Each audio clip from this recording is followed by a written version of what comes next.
Greetings and welcome, or welcome back as the case may be. In returning to the social media posting, I'm going to pick up where we left off 2 weeks ago with me reading from a story called The Family Secrets.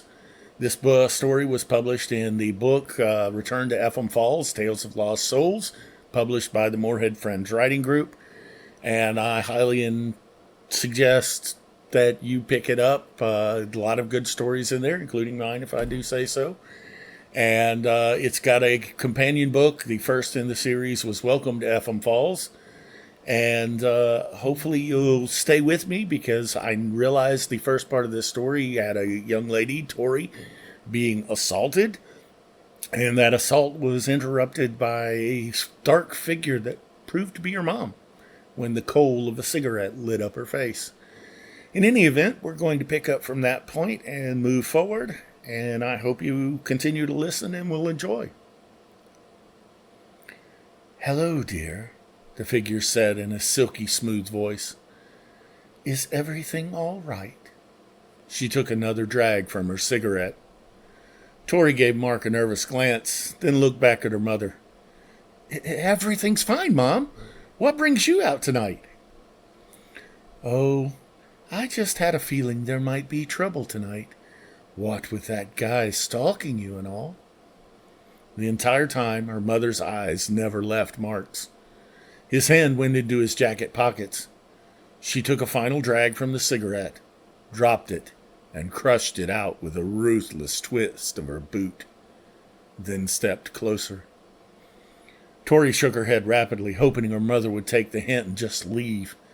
She feared what Mark might do to her, but she was more afraid of what he might do to both of them if her mother didn't leave. "Everything's fine. Really. Mark just came to walk me to my car." Tori's mother lit another cigarette. She exhaled a cloud of smoke as she put the lighter away. "Hello, Mark. I'm Celine. It's a pleasure to meet you." For the first time, Celine's eyes flicked to her daughter. "And you're a terrible liar. We'll have to work on that." Her eyes shifted back to Mark's. His expression tightened, and his smile became forced. "It's a pleasure to meet you too, Celine." He sounded pleasant despite seething inside. "I was thinking of taking Tori out for a drink or two, if that's all right."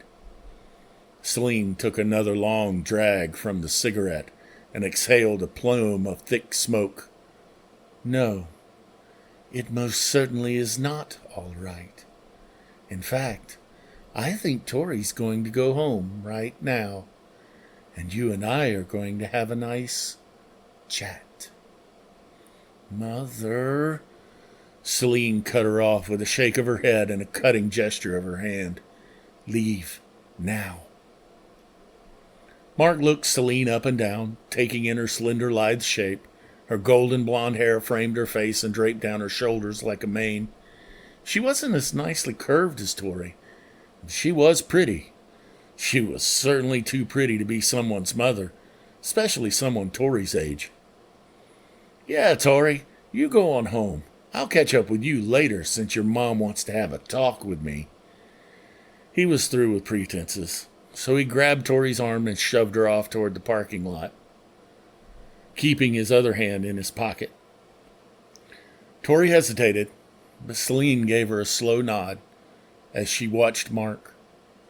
Not understanding why her mother would stay, Tori hurried to her car. Once Tori's taillights disappeared, Celine drew a final drag and flicked the cigarette away carelessly.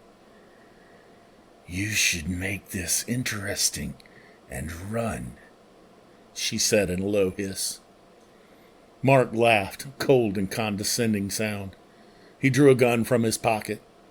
"No, you should make this interesting and just strip." "Strip? Celine murmured. "Yes, that might be best." She started unbuttoning her shirt and continued to talk. "You know, I'm not Tori's real mother." She finished unbuttoning her shirt and flipped it open, revealing herself to be naked beneath. A distracted Mark said, "Is that so?" "Yes.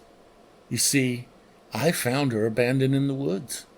Such a pale, puny, pink and mewling thing. Celine heeled off her boots, still moving slowly and methodically.